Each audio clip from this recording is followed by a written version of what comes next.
Hey everyone, I'm Mrs. Story, your librarian, and welcome to my January edition of Storytime. The first book I want to tell you about is K-Pop Confidential by new author Stephen Lee. In this story, Candace has grown up playing the viola, which she hates, and what she hasn't told her parents is she really loves K-pop and singing, and that's what she wants to do. So she gets into this competition and she gets sent to Korea to compete for a spot on an all-girl K-pop band. And she is in for quite a shock when she's exposed to that way of life. It's like the company owns her and she has a strict curfew and everything. And part of the training consists of, like, while she's trying to dance and sing, they throw a medicine ball and you have to catch it and keep dancing and singing. And they also make her wear like weights on her ankles. I mean, it's very intense. I didn't know anything about K-pop before I read this book, and I know it's fiction, but some of the things, based on what I've heard, are kind of true about how intense the industry is. And what I also found compelling is how much the fans like set the tone, and sometimes they can call the shots too, which I found really interesting.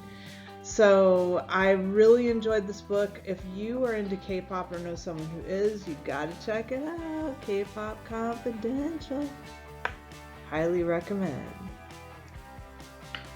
Storm and Fury is a modern fantasy by Jennifer Armentrout, and in this story there are supernatural creatures that are mischievous or trying to better themselves and everything in between. The demons are usually on the mischievous side, and then the other group is the wardens, who are supposed to be like more morally centered. But what I like about the story is that neither group is 100% good or evil. There's a lot of ambiguity. The main character is Trinity, and she has been raised by wardens her whole life.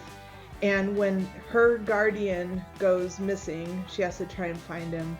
And everything that happens is, I mean, some of it I predicted, but the way it played out was different than what I thought. So had some surprising twists, and there's also a lot of humor. So if you like shows like The Good Place or Umbrella Academy, those modern fantasies, I think you might really enjoy this book, so you might want to check it out. Girls with Sharp Sticks is by Suzanne Young. It's a science fiction dystopia. The main character is a member of an all-girls school, and in this school all the girls are raised to do domestic things and have good manners and etiquette and all that stuff. And then clients will keep an eye on them, and then perhaps if they're interested, they marry the girl to start a family. And the main character has very good memories of her parents who sent her to the school, but they're also very foggy memories. And some unexpected things happen because she starts to have like little flashbacks, and she's like, how can I have a flashback of something I don't remember? And some of it was predictable, but there were also some twists to it, and it's really different compared to other sci-fi dystopia. The way the story is told is very different, and I found it refreshing. And there's a lot in it about women's rights and standing up for yourself. So if you like sci-fi dystopia that's really suspenseful, you might want to try it. Rain and Delilah's Midnight Matinee is by Jeff Zentner, and he is a pretty prolific YA author nowadays. This one is different than his other books. What makes it different is the tone is really funny, and I really appreciated that about him doing this book, because his other ones are pretty serious tear jerkers, And this one has comedy in it that was pretty intense and I appreciated.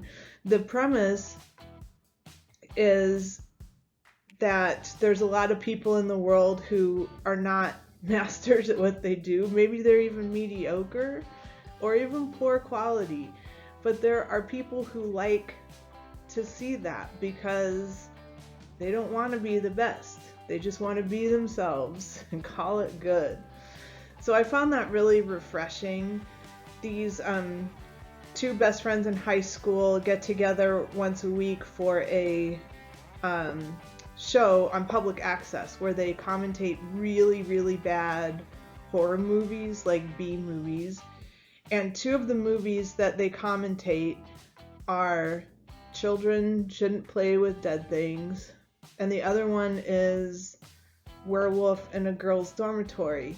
And I looked them up on IMDb, and these are actual movies. I have not watched them, but I'm very curious of how those would go. Anyways, the main message of the book is that if you're really good friends with someone, you can just hang out and you don't even have to do anything. You don't even have to accomplish anything. Just being with that person is enough. Highly recommend. If you would like to request any of these books, go to the Eastlake website, Academics and Library, and there is a link to a book request form, and you can request the print version or ebook or audiobook, and I'll be in touch with you about how to access those or pick it up. And thanks for watching. Happy reading. Bye.